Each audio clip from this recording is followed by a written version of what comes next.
이사야 32장 1절부터 8절 우리 한 절씩 교독하겠습니다. 보라, 장차 한 왕이 공의로 통치할 것이요 방백들의 정의로 다스릴 것이며 또 그 사람은 광풍을 피하는 곳, 폭우를 가리는 곳 같을 것이며 마른 땅의 냇물 같을 것이며 곤비한 땅의 큰 바위 그늘 같으리니 보는 자의 눈이 감기지 아니할 것이요 듣는 자가 귀를 기울일 것이며 조급한 자의 마음이 지식을 깨닫고 어눌한 자의 혀가 민첩하여 말을 분명히 할 것이라. 어리석은 자를 다시 존귀하다 부르지 아니하겠고 우둔한 자를 다시 존귀한 자라 말하지 아니하리니 이는 어리석은 자는 어리석은 것을 말하며 그 마음에 불의를 품어 간사한 배역한 말로 여호와를 거스르며 줄인 자의 속을 비게 하며 목마른 자에게서 마실 것을 없어지게 함이며 악한 자는 그 그릇이 약하여 악한 계획을 세워 거짓말로 가련한 자를 멸하며 가난한 자가 말을 바르게 할지라도 그리함이거니와 존귀한 자는 존귀한 일을 계획하나니 그는 항상 존귀한 일에 서리라. 아멘. 이사야서 32장부터 33장까지는 의로운 한 왕이 나타나서 새로운 왕국을 건설하게 될 것이다 라고 하는 내용을 기록합니다. 일단 회복이라고 하는 내용 주제로 가는 거죠. 그동안 우리는 지난 그 본문을 통해서는 하나님의 나라로 또 하나님의 백성으로 선택받은 이스라엘이 패역한 길을 걸어가는 과정을 우리가 살폈습니다. 28장 1절을 보면 에브라임의 지도자들에 대해서 술 취한 자들이라고 하는 표현이 등장을 합니다. 그만큼 그 시대에 바른 생각을 가지고 민족들을 이끌고 백성들의 깃발이 되어준 사람이 없었다는 뜻이겠죠. 그래서 이 32장, 33장을 지나면서부터는 참된 지도자의 등장과 그가 통치하는 나라의 특징들을 살피고 오늘 본문을 가만히 들여다보면 이제 그 나라에 대한 큰 그림을 보여주는 내용이 담겨져 있습니다. 그래서 오늘 새롭게 등장하는 이 통치자의 역할이죠. 역할이 어떻게 묘사가 되냐면 오늘 2절을 보면 네 가지 특징을 가지고 있는데요. 광풍을 피하는 곳, 폭우를 가리는 곳, 마른 땅의 냇물, 그리고 곤비한 땅의 큰 바위 그늘이라는 표현으로 그 지도자의 역할을 그리고 있습니다. 그만큼 지금까지의 지도자들이 뭔가 힘을 가지고 있고 또 권력을 가지고는 있지만 백성들에게 대해서는 광풍이나 혹은 폭우를 가리는 그런 장소가 되어주지 못했다는 것이죠. 쉽게 말하면 보호의 그늘이 되지 못했다는 뜻입니다. 하나님의 백성을 이끌어 가야 할 지도자들이 아까 말씀드린 대로 28장의 1절에 등장하는 것처럼 술 취한 자들처럼 판단이 흐리고 또 비틀비틀 거리는 겁니다. 민족 전체를 위기에 빠뜨리는 일이 벌어진 거죠. 하나님을 의지하도록 인도해야 될 그 지도자들이 그렇게 하지 못하고 세상적인 판단 기준을 가지고 온 백성을 불신앙에 빠지게 한 것입니다. 참 이게 성경을 본문을 읽으면서 저도 마음속에 이런저런 생각이 참 많았는데요.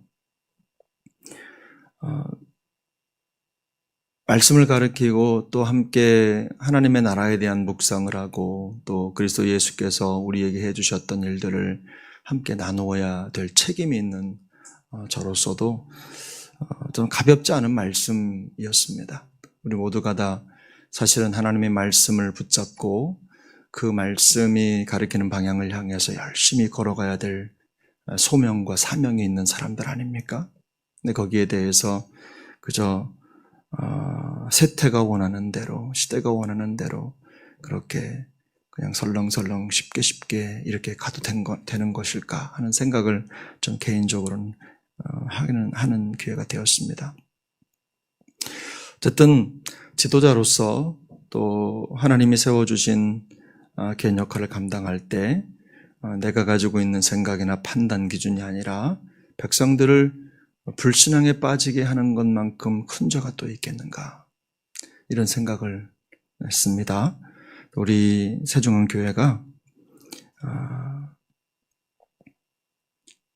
아무리 세상이 우리를 요구하고 세상의 흐름이 이렇다고 하더라도 하나님의 말씀에서 벗어난 일이 없게 되기를 소망합니다.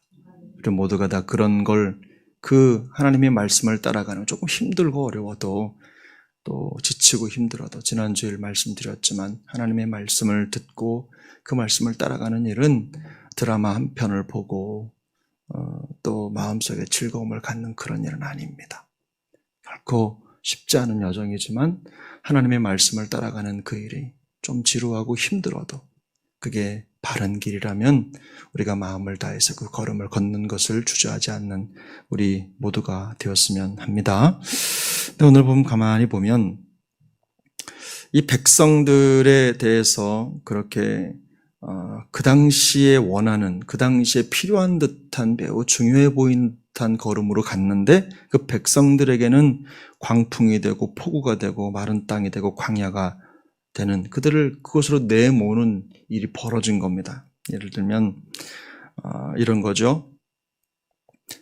그 왕이 백성들에게 진정한 피난처가 어딘지 사실을 보여줘야 되는데 먼 미래를 내다보면서 그러지 못한 거예요. 또 그로 인해서 백성들이 어려움을 겪게 된 거죠.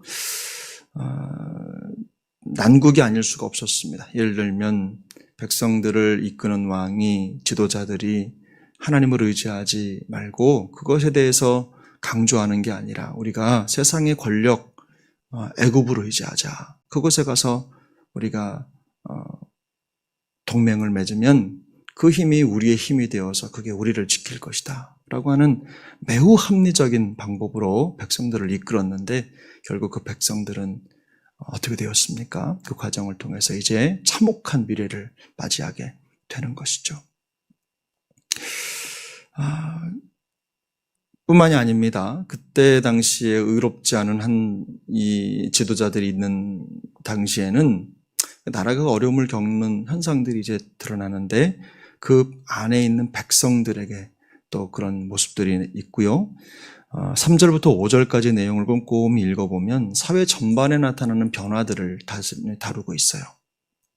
그래서 이 공의로운 한 왕이 통치하는 세상은요, 눈 멀고 귀 먹기보다는 또 듣고 보게 되는 나라가 될 것이라고 얘기합니다.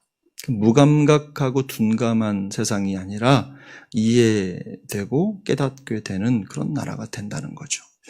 요즘에 세상도 우리가 사는 세상을 그대로 대변하는 것 같은데, 여러분 유전무죄, 무전유죄라는 말 들어보셨죠? 돈이 있으면 죄가 있어도 없고 돈 없으면 죄가 없는 죄도 만들어서 죄를 뒤집어 씌우는 세상이 요즘 같은 세상입니다. 근데 바로 지금 그런 나라라는 거예요.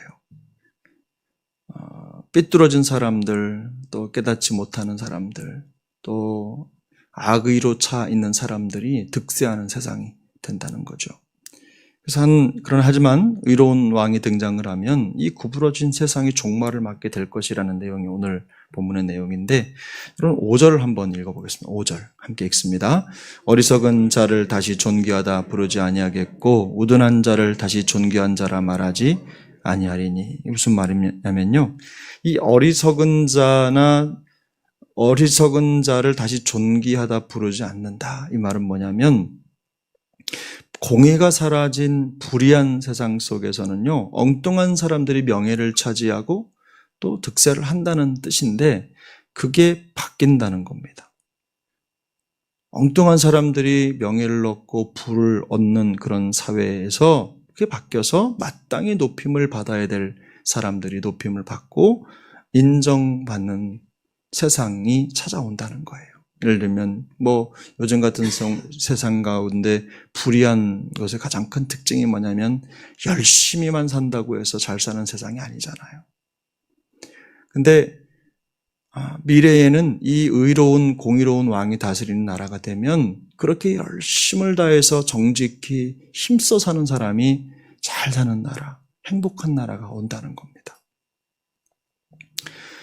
여기서 어리석은 자, 우둔한 자로 표현되는 사람들은요, 쉽게 말하면 도덕적이지 않은 사람들, 또 양심이 없는 사람들, 이런 사람들을 대변하는 말입니다. 그래서 불의한 세상은요, 이런 사람들이 힘을 얻고 또 떵떵거리며 살아가지만 의로운 왕이 통치하는 세상은 이런 자들은 더 이상 설 자리가 없게 된다는 것을 보여주는 겁니다.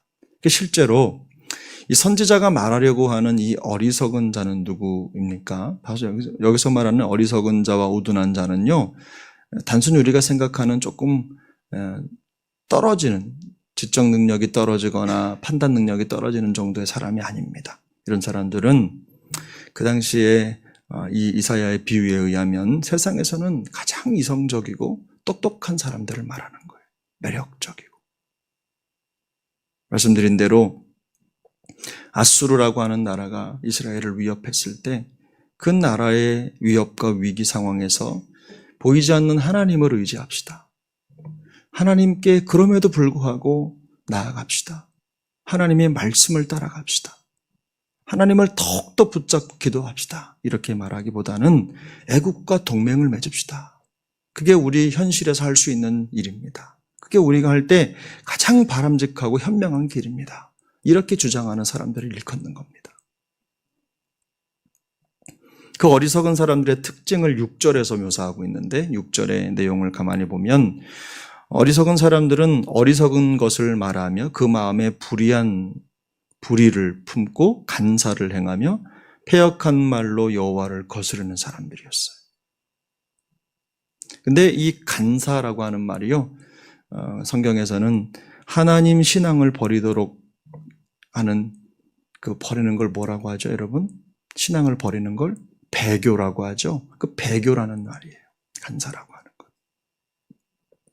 이 거스른다, 하나님의 말씀을 거스른다라고 하는 건 뭐냐면요, 백성들의 마음을 흐트려서 그들이 항상 걸어가던 그 길에서 벗어나서 더 이상 어디로 가야 될지 모르는, 완전히 그냥 흐트러 버리는 혼란 상태를 만들어 놓는 것을 말하는 겁니다. 그러니까 지도자들이 그 마음을 굳게 잡고 바르게 해서 백성들로, 흐트러진 마음의 백성들, 두려워 떠는 백성들을 이끌어서 하나님 앞으로 두어야 되는데 그렇게 하지 않고 마음을 흐트러 버린 거예요. 성경은 그런 사람들의, 그런 지도자를 들어서 어리석은 자다, 여기 보면 이렇게 우둔한 자다, 이렇게 말하는 겁니다. 절절에서 말하는 악한 자도 이에 준하는 사람들입니다. 근데 여기 악한 계획이라는 건 뭐냐면요, 무슨 수를 써서라도 자기의 목적을 이룬다, 이런 의미가 담겨져 있어요. 하나님의 계획이 아니라 사람의 목적을 이루는 거죠. 이런 사람들은요, 법도 도덕도 윤리도 비웃습니다. 모든 자기 이익을 얻기 위해서 수단과 방법을 가리지 않는, 요즘 시대로 말하면 썩어 빠진 정치인들을 말하는 겁니다. 그래서 여러분 8절에 보면요, 다시 존귀한 자에 대해서 말씀을 하는데 8절을 함께 같이 읽겠습니다. 존귀한 자는 존귀한 일을 계획하나니 그는 항상 존귀한 일을 서리라. 아멘. 우리가 너무나 한 번 읽어도 그냥 탁 마음속에 오는 말씀이잖아요. 존귀한 자는 존귀한 일을 계획하나니 그는 항상 존귀한 일에 서리라. 무엇입니까? 마음속에 가지고 있는 생각이 어리석은 자들, 우둔한 자들과는 다르다는 겁니다. 여기 존귀한이라고 하는 말은 결국은 하나님 앞에 나아가는 것. 마음을 활짝 열고 하나님 앞에 나아갈 뿐만 아니라 많은 사람들 앞에도 그런 모습으로 나아가서 선을 행하는 자를 말하는 거예요. 그러니까 마음속에 계획한 그 모든 것으로 세상으로 똑같이 행하면서 하나님의 뜻을 드러내는 자들을 이 존귀한 자라고 표현을 하고 있습니다. 이건 더 이상 설명이 필요 없는 한 줄의 명제죠. 존귀한 사람은 존귀한 길을 계획하고 존귀한 일에 서게 되는 것. 그런 사람들이 힘을 얻고 또 인정받는 그런 나라. 그런 나라가 공의로운 왕이 나타나서 세울 나라입니다. 이 나라가 하나님의 나라입니다. 이런 나라가 세워진다는 거죠. 지금 고통스럽고 어려움이 있는 이 백성들에게 선포되는 나라입니다. 이런 나라가 곧 찾아온다. 그러므로 하나님 앞에서 마음을 흐트리지 말고 끝까지 너희의 믿음의 자리를 지켜라. 이 중요한 그림을 우리에게 선물해 주는 것입니다. 그래서 그런 왕이 나타나면 광풍과 폭우를 피하는 피난처를 제공할 것이며 메마른 땅에 냇물 같을 것이며 곤비한 땅 광야 같은 세상에 큰 바위 그늘을 만들어 줄 것이다. 그 의로운 한 왕이 오늘 2절에는 말씀하는 것처럼 그런 나라를 선물해 줄 것이라고 말씀하는 것입니다. 우리 역시 죄가 지배하는 세상 속에서 쉽지 않은 인생 여정을 살아갈 수밖에 없습니다만 또 불의가 득세하는 세상이 우리가 살아가는 세상이고 하나님의 백성들이 진정한 쉼을 얻을 수 없는 세상인 건 맞습니다만 여러분 우리가 주님을 바라보고 주님 우리를 부르셨다는 것은 그런 나라를 우리에게 확정해 주시고 우리가 그 나라의 백성이라는 것을 말씀해 주신 것입니다. 그러므로 교회는 세상이 어떠하든 간에 바로 이런 하나님의 나라를 보여주는 현장이 되어야 된다는 겁니다. 그러므로 성도는 세상 속에 어떤 모습으로 고하든지 우리가 가진 나라, 우리가 예수 그리스도의 보혈로 말미암아 얻게 된 그 나라에 대한 소망을 가지고 오늘을 당차게 살아가야 한다는 것입니다. 세상이 뭐라 하든 세상의 기준이나 잣대가 아니라 하나님의 말씀을 가지고 우리의 삶의 기준을 잡고 흔들림 없이 믿음의 걸음을 걸어갈 때 하나님의 나라, 그 주님이 이루실 그 나라를 우리가 맞이하게 된다는 것입니다. 우리 각자가 그와 같길 바랍니다. 우리 교회가 그와 같길 바랍니다. 우리 각 사람이 복음의 은혜와 회복의 능력을 더욱더 풍성히 경험하는 하루하루가 될 수 있기를 예수님의 이름으로 축복합니다. 한 가지 강구 말씀드릴 것은 우리 김성래 권사님